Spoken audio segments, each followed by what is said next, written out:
नमस्कार साथियों, बहुत बहुत स्वागत है आपका इलेक्ट्रो ज्ञान के इस डिजिटल प्लेटफॉर्म पे। साथियों, कैसे हैं आप सब? आशा है, उम्मीद है आपसे कि आप बहुत तंदुरुस्त होंगे, दुरुस्त होंगे और अपनी इस पढ़ाई को गंभीरता से ले रहे होंगे आप और अच्छे से अपनी पढ़ाई में लगे होंगे। तो साथियों, एक छोटी सी जानकारी है आज आपके लिए। आज क्या हुआ? आज राजस्थान जो RVUNL है आपका, राजस्थान विद्युत उत्पादन निगम, उसके चौथे वर्ग के यानी ग्रुप 4 के रिजल्ट आज जारी हो चुके हैं। उसके बाद ग्रुप नंबर 3, फिर ग्रुप नंबर 2 और आपका आखिरी में ग्रुप नंबर 1। तो साथियों, ये भर्ती जिस प्रकार अपने अंतिम चरणों की ओर जा रही है, ये आपको इशारा दे रही है कि RVPN की भर्ती जल्द ही आने वाली है। तो साथियों, आप जितने भी टेक्निकल के जो आप साथी हैं, वो अपनी तैयारी को अच्छे से मेंटेन रखें, उसे आप करते रहें। आपकी उसके बाद पंजाब में ALM आने वाली है, PSPCL। तो जितने भी साथी हैं जो टेक्निकल की तैयारी कर रहे हैं, उनके लिए ये बैच बहुत ही कारगर सिद्ध होने वाला है, क्योंकि बिल्कुल आपको जीरो लेवल से बेसिक करवाया जा रहा है, थ्योरी और उसके PYQs दोनों। तो साथियों, ज्यादा से ज्यादा संख्या में आप जुड़े, वीडियो को आप लाइक किया करें, सब्सक्राइब करें चैनल को, और उसके बाद क्या करें, आप अधिक से अधिक दोस्तों में इसे शेयर करें। जिन दोस्तों को थ्योरी पढ़ना है, जिनके पास कंटेंट नहीं है, उनके पास आप क्या करें, इस वीडियो को ज्यादा से ज्यादा शेयर कीजिए दोस्तों। तो बढ़ते हैं हमारे टॉपिक की ओर। तो साथियों, हमने बेसिक इलेक्ट्रिसिटी जो हमने शुरुआत किया है हमारा इलेक्ट्रिशियन थ्योरी से, उसमें हमने सबसे पहले इसका इंट्रोडक्शन देखा, फिर हमने विद्युत देखे, विद्युत के कुछ हमने प्रभाव देखे साथियों, फिर हमने देखा विद्युतीय पदार्थ।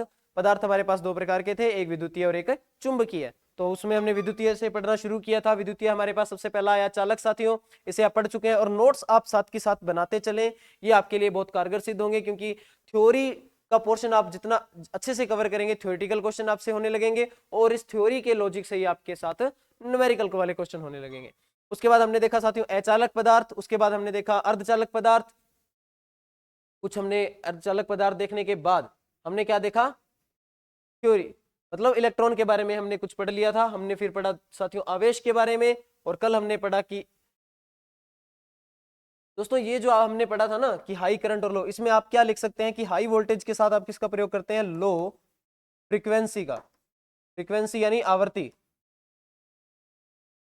फ्रीक्वेंसी यानी आवृत्ति साथियों, आवृत्ति। तो ये कल थोड़ा मिस हो गया था, आज आप लिख लेंगे। और इसमें हाई फ्रीक्वेंसी, हाई फ्रीक्वेंसी, ठीक है। तो ये आपके लिए वैसे भी एक जानकारी थी जो आपको, फ्रीक्वेंसी यानी आवृत्ति। बढ़ते हैं आगे। फिर हमने क्या देखे साथियों, कूलाम के नियम देखे हमने। कूलाम के दो नियम थे हमारे पास, सूत्र आपने याद किया होगा, परिभाषाएं आपने याद की होंगी, उन्हें लिखा होगा, इनके मान आपने याद किए होंगे, ऐसे मैं आपसे उम्मीद करता हूं। दोस्तों, आज हम पढ़ेंगे कूलाम के नियम के बाद, क्योंकि आवेश प्रवाह हो रहा है और आवेश के प्रवाह की दर को हम साथियों क्या कहते हैं, विद्युत धारा। आवेश के प्रवाह की दर को ही हम साथियों क्या कहते हैं, विद्युत धारा। तो साथियों, आज हमारा जो टॉपिक रहेगा वो रहेगा विद्युत धारा। जब हम विद्युत धारा को अच्छे से समझ लेंगे, उसके बाद हम समझेंगे वोल्टेज क्या होता है, विभव क्या होता है, विभवांतर क्या होता है, EMF क्या होता है। तो ये अब बेसिक टर्म्स अगर आपको याद है, बेसिक टर्म्स का यदि आपको पता है, तो फिर आपको पूरे चैप्टर को कवर करने में आपको समय नहीं लगेगा और आपको समझ में भी अच्छे तरीके से आया था। परंतु जो हमने उससे पहले जो चालक, अचालक और अर्धचालक पढ़ा है, इसका थोड़ा कंसेप्ट हम और देख लेते हैं। जो आपका क्या था, चालक, अचालक और अर्धचालक था दोस्तों, इसका एक छोटा सा कंसेप्ट है, वो आप और याद करें। वो था आपके पास, एक आती है साथियों band gap theory. Band gap theory यानी बंद, बैंड गैप थ्योरी आती है आपके पास, यानी बंद चौड़ाई जिसे आप कहते हैं, वो एक हमारे पास थ्योरी आती है, बंद चौड़ाई जिसे हम लोग कहते हैं बैंड गैप। बैंड गैप यानी बंद चौड़ाई, बंद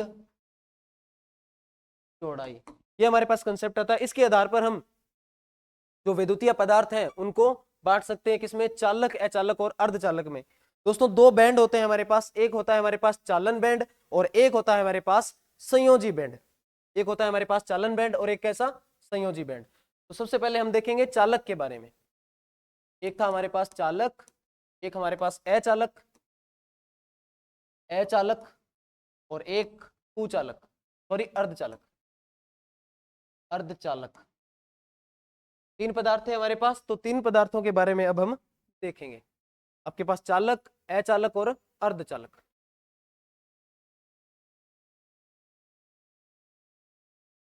दो बंद होते हैं आपके पास। एक होता है आपके पास चालन बंद। दोस्तों दो बंद होते हैं आपके, आप कहते हैं चालन बंद, और ये होता है आपके पास एक संयोजी बंद। जो संयोजी बंद में इलेक्ट्रॉन पाए जाते हैं उन्हें हम कहते हैं संयोजी इलेक्ट्रॉन। साथियों इनकी किसी भी पदार्थ का वह गुण जो यानी धारा को प्रवाह कर सके, उसके लिए हम एनर्जी बैंड या बंद चौड़ाई लगाते हैं, जिसे हम कहते हैं कि यदि इस संयोजी, अभी हम मैं पूरा इसके बारे में पढ़ा, थोड़ा सा बेसिक समझे पहले, कि यदि ये इलेक्ट्रॉन जो एक संयोजी कक्ष में है, ये इलेक्ट्रॉन यदि किस में चला जाए, चालन में, चालन का मतलब है उसमें धारा का प्रवाह होने के लायक यदि वो गुण अपना लेता है, चालन यदि उसके अंदर हो जाए, तो यदि इस संयोजी बैंड के जो इलेक्ट्रॉन है वो किस में गमन कर जाए, आपके चालन बैंड में यदि गमन कर जाते हैं तो उनमें धारा का प्रवाह हो जाएगा। और यदि उनमें धारा का प्रवाह हो जाता है साथियों, तो उन्हें हम क्या कहते हैं, चालक। आइए विस्तार से समझते हैं। दो बैंड है हमारे पास, यानी दो बंद है हमारे पास, जिसे आप कह सकते हैं। दो बंद साथियों कौन से, ये आपके पास एक बंद है और ये आपके पास दूसरा बंद है। इसे आप कहते हैं साथियों चालन बंद, चालन बंद। इसे आप कहते हैं संयोजी बंद, संयोजी बंद। दो बंद होते हैं हमारे पास, इसमें जो इलेक्ट्रॉन पाया जाता है इसे कहते हैं हम संयोजी इलेक्ट्रॉन।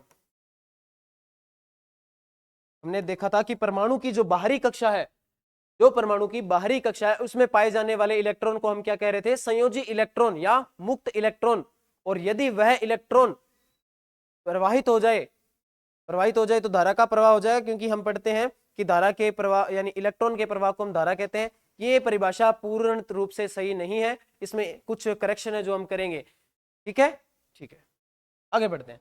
तो इलेक्ट्रॉन जो इस बंद में, संयोजी बंद में जो इलेक्ट्रॉन पाया जाएगा वो है संयोजी बंद, और जो चालन बंद, दो हमारे पास क्या है, बैंड है साथियों। चालन के लिए, चालक के लिए अब इनके मान है। अब आप दोस्तों थोड़ा प्रैक्टिकल रूप से देखिए, जितना ये मान बढ़ता जाएगा उतना इलेक्ट्रॉन के लिए बाधा उत्पन्न होती जाएगी चालन बैंड में जाने से। यदि ये बंद चौड़ाई जितनी कम होगी, जितनी ये बंद चौड़ाई क्या होगी, कम होगी, उतना ही आसान रहेगा इस इलेक्ट्रॉन का इस बंद में जाना। और यदि वह संयोजी बंद से किस में, चालन बंद में चला जाता है, तो उसमें धारा का प्रवाह हो जाएगा। तो साथियों चालन बंद, तो इसमें जो आपका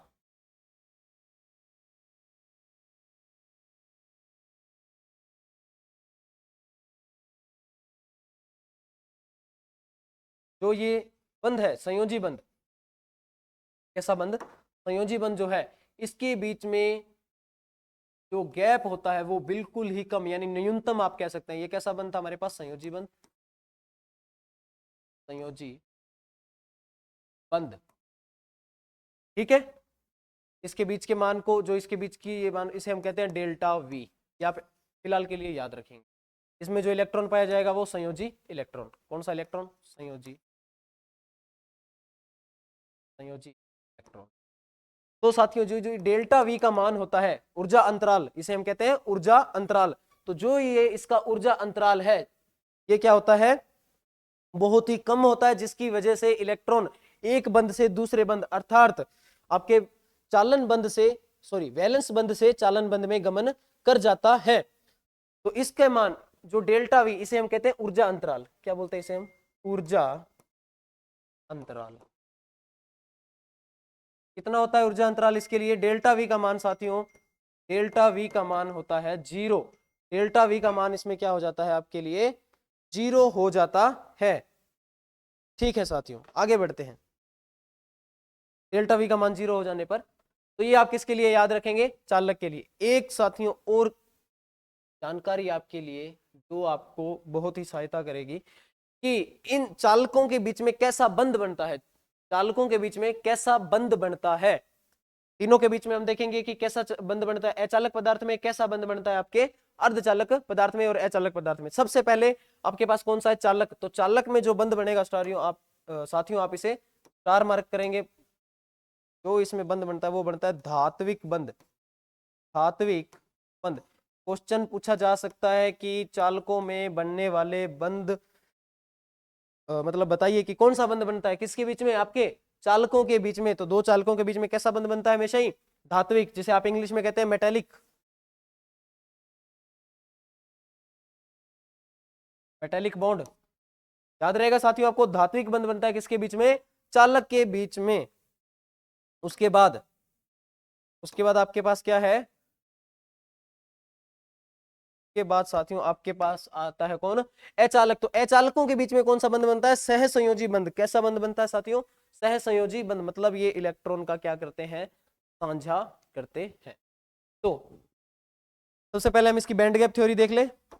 बैंड गैप थ्योरी क्या कहती है इसकी?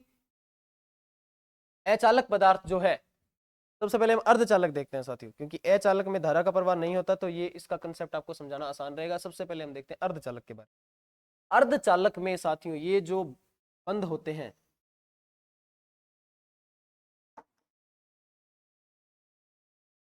ये कैसा बंध आपके लिए? चालन बंध। और ये कैसा? संयोजी। दो बंध है इसमें, चालन बंध और कैसा बंध? संयोजी। तो साथियों इनमें जो डेल्टा वी यानी ऊर्जा अंतराल का मान है, इस डेल्टा वी का मान कैसा होता है? कम होता है। 1 इलेक्ट्रॉन वोल्ट के समथिंग होता है। एग्जैक्ट डाटा मैं आपको करेक्शन करवा दूंगा। तो कैसा होता है ये साथियों?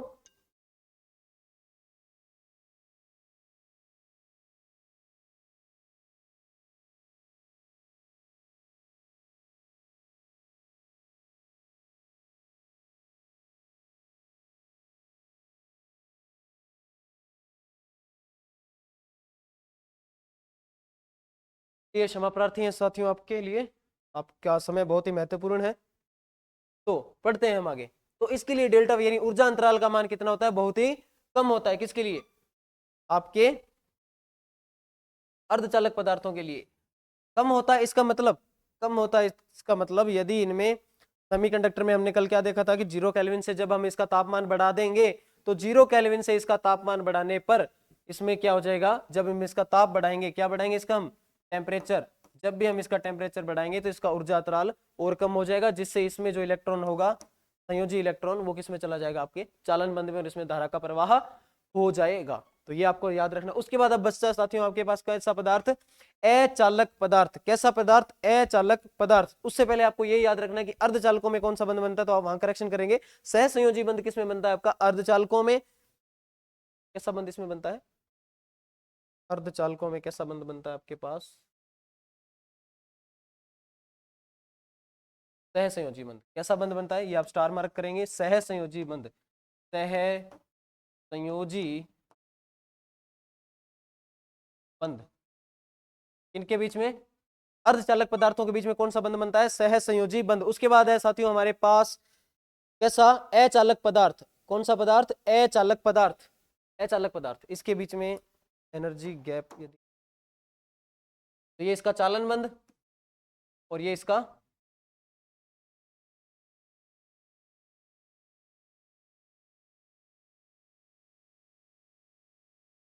ये इसका चालन बंध है साथियों, और ये इसका क्या है? संयोजी बंध।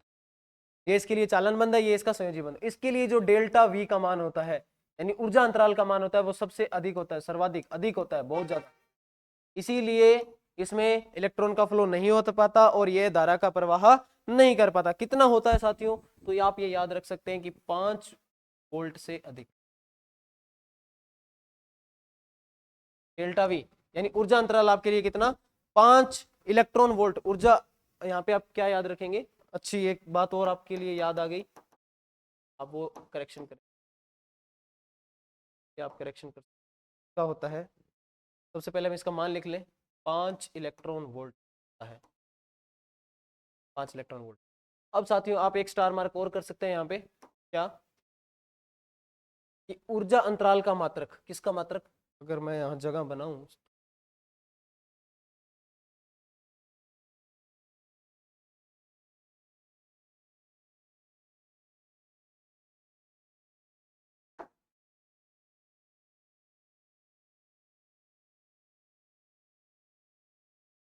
ऊर्जा अंतराल का मात्रक। किसका मात्रक साथियों? आपके ऊर्जा अंतराल का मात्रक। ऊर्जा अंतराल, ऊर्जा अंतराल का मात्रक क्या होता है दोस्तों, इलेक्ट्रॉन वोल्ट, इलेक्ट्रॉन वोल्ट से आप दर्शाते हैं ईवी से। तो ये साथियों आपके लिए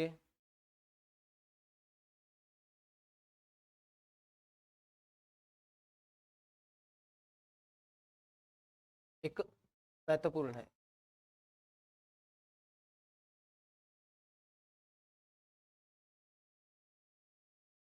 इलेक्ट्रॉन वोल्ट किसकी इकाई है साथियों, ऊर्जा अंतराल की इकाई है। कौन सी, इलेक्ट्रॉन वोल्ट। उसके बीच अब जो अचालक पदार्थ में जो बंध बनेंगे वह कैसे बनते हैं, आणविक बंध। कैसे बंध, आणविक।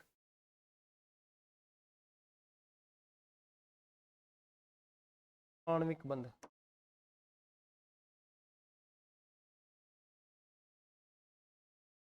आणविक बंध।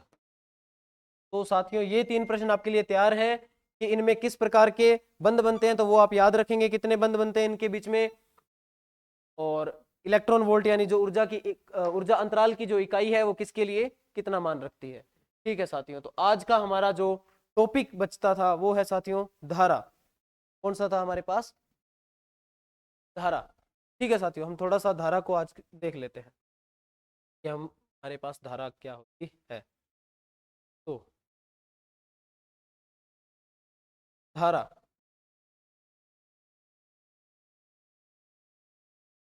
करंट, हेडिंग लगाइए साथियों। अब आप इलेक्ट्रिकल की दुनिया में कदम रखने जा रहे हैं। अब तक आपने पढ़ा बिल्कुल बेसिक, बिल्कुल ही बेसिक पढ़ा है आपने साथियों, जो आप केवल याद रख सकते थे। आपको ये याद रखना, ये कंसेप्ट्स थे जिन्हें आप सीक्वेंस वाइज रखेंगे। इनकी जो बातें बच गई हैं, कुछ बातें आपको निश्चित मतलब समय प्लेटफॉर्म पर, यानी निश्चित कह सकते हैं हम कि टॉपिक में जो बताई जाने वाली बातें हैं वो आपको धीरे धीरे ऐड ऑन करते जाना है। ठीक है, तो आज जो हमारा टॉपिक है जो इलेक्ट्रिकल में, वास्तव में आज जो हम इतने 2-3 दिन से जो हमारी क्लासें लगी हैं, वास्तव में इलेक्ट्रिकल दोस्तों हम आज से पढ़ने जा रहे हैं। तो आप अपनी कुर्सी की पेटी बांध लीजिए क्योंकि हम इलेक्ट्रिकल की दुनिया में प्रवेश करने जा रहे हैं। तो साथियों आज का हमारा टॉपिक है धारा। धारा, विद्युत धारा अर्थात आपकी electric current, electric current, electric current. तो साथियों ये हमारा आज का टॉपिक रहेगा। ये आपको बहुत ही इत्मीनान से समझते हुए चलना है साथ के साथ। किसे कहते हैं आप, विद्युत धारा। तो साथियों विद्युत धारा हम कहते हैं किसे, आवेश प्रवाह की दर को। किसे कहते हैं हम, आवेश के प्रवाह की दर को। अर्थात जो हमारे पास दो आवेश थे Q1 और ये Q2, यदि इनका क्या हो जाएगा अब प्रवाह, तो आवेश के प्रवाह की दर को, दर मतलब कितने समय में कितने आवेश निकले, वो हम धीरे धीरे परिभाषा के साथ साथ करते जाएंगे। तो आवेश प्रवाह की दर, सबसे पहले थ्योरेटिकल पोर्शन कवर करते हैं, उसके बाद इसे और समझते हैं। थ्योरेटिकल पोर्शन में हमने देखा सबसे पहले कि आवेश प्रवाह की दर को, आवेश प्रवाह की दर, दर को विद्युत धारा, विद्युत विद्युत धारा कहते हैं। आवेश प्रवाह की दर को हम क्या कहते हैं साथियों, विद्युत धारा कहते हैं। उसके बाद हम लिखेंगे इसे किससे प्रदर्शित किया जाता है, इसे यानी किसे, विद्युत धारा को। अब पूरा लिख सकते हैं, विद्युत धारा को, विद्युत धारा को, विद्युत धारा को आई से, किससे साथियों, आई से प्रदर्शित, आई से प्रदर्शित किया जाता है, किया जाता है, तथा इसका यानी धारा का, तो हम कह सकते हैं विद्युत धारा का, विद्युत धारा का SI मात्रक, सिस्टम ऑफ इंटरनेशनल मात्रक क्या है इसका, एम्पियर। एम्पियर क्या मात्रक है इसका, एम्पियर।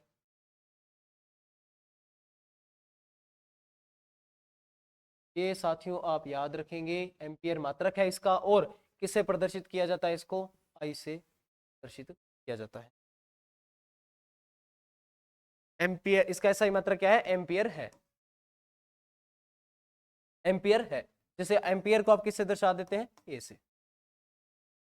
हमने फिजिक्स में हम पढ़ते हैं कि मूल मात्रक, तो उसमें 7 मूल मात्रक थे हमारे पास, जिसमें से विद्युत भी एक मूल मात्रक की श्रेणी में आता है। ठीक है साथियों, तो ये थी परिभाषा, ये आप इसे नोट डाउन करेंगे। क्या थी आपके पास कि आवेश के प्रवाह की दर को विद्युत धारा कहते हैं, इसे आई से प्रदर्शित करते हैं, और इसका एसआई मात्रक क्या है, एम्पियर। ठीक है दोस्तों, ये आप याद रखेंगे, जिसे आप किससे दर्शाते हैं, ए से। उसके बाद अब हम देखिए दोस्तों, जो हमने परिभाषाएं लिखी है, क्या लिखी हमने परिभाषा की, आवेश के प्रवाह की दर। तो आवेश को जैसे मैंने आपको बताया था, हम इसका सूत्र लिखने जा रहे हैं साथियों। तो आवेश को हम दर्शाते हैं किससे, क्यू से। क्यू बराबर आवेश में प्रवाह की दर को, आवेश में किसकी दर को, प्रवाह की दर को हम क्या कहते हैं, विद्युत धारा। तो अब हम सूत्र किसका बनाने जा रहे हैं, विद्युत धारा। विद्युत धारा को किससे दर्शाया हमने, आई से। तो आई यानी विद्युत धारा बराबर आवेश प्रवाह की दर, आवेश यानी कि क्यू, प्रवाह की दर। प्रवाह की दर का मतलब है आपको कितने समय में, तो समय जब भी आपसे दर पूछा जाए, इसका मतलब है आपको समय का उसमें क्या दे देना है, भाग। तो समय यानी कि आपके पास क्या है, टी। साथियों ये पहला सूत्र निकल करके आपके पास आ गया, जिसमें आई क्या है, धारा, क्यू क्या है, आवेश, उसके बाद टी क्या है आपके पास, समय। इसे हम दूसरी परिभाषा क्या लिख सकते हैं कि इकाई समय में, इकाई समय में प्रवाहित हुए गए आवेशों की संख्या को हम क्या कहते हैं, विद्युत धारा कहते हैं। तो ये परिभाषा आप खुद से लिख सकते हैं, यदि आपको सूत्र लिखने आ गए तो सूत्र से परिभाषा आप बना सकते हैं। उसके बाद देखिए साथियों, Q बराबर आई टी। तो देखिए साथियों, Q यानी कुलाम। तो मैंने आपको बताया था कि आवेश का मात्रक क्या होता है, कुलाम। तो आवेश का मात्रक यदि कुलाम है, आगे लेने से को हम आई बराबर Q बटा टी, Q बटा टी। ये तो आपके पास क्या है, सूत्र विद्युत धारा का। Q आवेश को किस में दर्शाते हैं आप, टी से। किससे दर्शाते हैं आप, टी से। और टी को किससे, सेकंड से। इसे हम पूरा लिख दें, यदि हम इसे पूरा लिखें, कूलाम प्रति सेकंड। तो साथियों एम्पियर ना दे के यदि एग्जामिनर आपको कूलाम प्रति सेकंड भी ऑप्शन में दे दे, एम्पियर ना दे के आपसे कैसा मात्रक दे दिया जाए, कूलाम प्रति सेकंड, तो आपको पता होना चाहिए किसका मात्रक है, धारा का मात्रक है, धारा का मात्रक। ऐसे ही एग्जामिनर सवाल को घुमाता है साथियों। तो आपको एम्पियर की जगह, एम्पियर सभी को पता है, जो बच्चे टेक्निकल की तैयारी कर रहे हैं, जिस बच्चे ने आईटीआई किया है, डिप्लोमा किया है, जो टेक्निकल के बारे में जानता है, वो उसे पता है कि धारा का मात्रक एम्पियर होता है। क्योंकि यदि आपने फिजिक्स भी पढ़ा है तो फिजिक्स में भी मूल मात्रक में आप पढ़ लेते हैं कि विद्युत का ऐसा ही मात्रक एम्पियर होता है। परंतु जब आप किस में आते हैं, इलेक्ट्रिकल थ्योरी में आते हैं, तो क्योंकि हम थ्योरी में इसके धारा के अब अलग अलग मात्रक बनाएंगे, ठीक है। तो सबसे पहला मात्रक हमने बनाया Q बराबर आई टी, इससे हमने मात्रक बना लिया क्या, कूलाम प्रति सेकंड। और एक मात्रक हमने इसका क्या बनाया था, एम्पियर। अब देखिए साथियों, हमारे पास सप्लाई कितने प्रकार की होती है, तो आप बताएंगे सप्लाई कितने प्रकार की, 2 प्रकार की। आप देखेंगे एक होती है सप्लाई हमारे पास जो हमारे घरों में जो उपयोग की जाती है, वो होती है एसी, अल्टरनेटिंग करंट, जिसे आप कहते हैं प्रत्यावर्ती धारा। वह धारा जिसका मान समय के साथ बदलता है। जब हम सप्लाई पढ़ेंगे तो उसमें हम डिटेल से पढ़ेंगे, किसे हम डीसी कहते हैं, किसे हम एसी कहते हैं। अब के लिए आपके पास सिर्फ आपको याद रखना है डीसी। डीसी यानी डायरेक्ट करंट, मतलब जिसका मान समय के साथ परिवर्तित नहीं होता, उसे हम डीसी कहते हैं। ये हमारे घरों में प्रयोग की जाती है कौन सी, एसी। और डीसी जो आप सेल देखते हैं, जो आप बैटरी देखते हैं, ये आपको कैसी, इनमें कौन सी धारा होती है, डीसी धारा। ठीक है साथियों, तो एसी के लिए सूत्र और डीसी के लिए सूत्र हम किसका देख लेते हैं, विद्युत धारा का। तो इसके लिए क्या होता है, आई बराबर Q बटा टी। ये सूत्र होता है साथियों डीसी थ्योरी के, डीसी सप्लाई के लिए। ये आप याद रखेंगे, 4 पॉइंट लगाएंगे यहाँ पे आप, डीसी सप्लाई हेतु, डीसी सप्लाई। परंतु एसी सप्लाई में क्या है, आपकी दिशा का रोल रहेगा। वैसे तो धारा एक अदिश राशि है, परंतु जब हम धारा पढ़ेंगे तो इसमें बिल्कुल डिटेल से हम जाएंगे। आपको याद रखना है कि Q बटा T किसका मान होता है, धारा का, और जो आपको किस में याद रखना है, DC के लिए, जिसे आप कहते हैं आवेश परिवर्तन की दर, जिसे आप क्या कहते हैं, आवेश परिवर्तन की दर, इसे आप लिख सकते हैं आवेश परिवर्तन दर। AC के लिए आप क्या देखते हैं साथियों, AC के लिए प्रतीक तो इसका I ही रहेगा, परंतु इसे आप AC में लिखते हैं DQ by DT, DQ by DT। ये किसके लिए है, आपकी AC सप्लाई के लिए, AC सप्लाई हेतु क्या दर्शाते हैं आप, DQ बटा DT, मतलब D इसमें किसको दर्शाता है, आप आगे पढ़ेंगे AC सप्लाई में अवकलन आएगा, अवकलन और समाकलन आएंगे, जो आपने विगत क्लासों में भी आपने पढ़ा होगा। तो DQ बाई DT का मतलब है कि इस समय का अंतर और कूलाम यानी कि आवेश का अंतर, यानी अवकलन किसको दर्शाता है, आपके अंतर को। तो AC सप्लाई के लिए हम DQ बटा DT लिखते हैं, और DC के लिए हमें क्या लिखते हैं, हम Q बटा T। तो साथियों आज हमने देखा है क्या, विद्युत धारा के बारे में। आज हमारा बेसिक सा इंट्रोडक्शन हो चुका है विद्युत धारा के बारे में, आप मिल चुके हैं विद्युत धारा से, धीरे धीरे हम विद्युत धारा को अब और आगे बढ़ाएंगे। तो साथियों इसी प्रकार अपनी तैयारी को मजबूत बनाते रहें। मिलते हैं साथियों आपसे कल इसी समय। उम्मीद है आपको जितना कंसेप्ट करवाया जा रहा है दोस्तों, जितनी मात्रा में आपको करवाया जा रहा है, आपके लिए आवश्यक है कि आप उसे रिवाइज करते चलें। साथ के साथ आप रिवाइज करेंगे, आपको बहुत ही बेनिफिट मिलेगा। ठीक है साथियों, मिलते हैं आपसे अगली क्लास में, तब तक के लिए विदा लेते हैं। ठीक है साथियों, जय हिंद, जय भारत।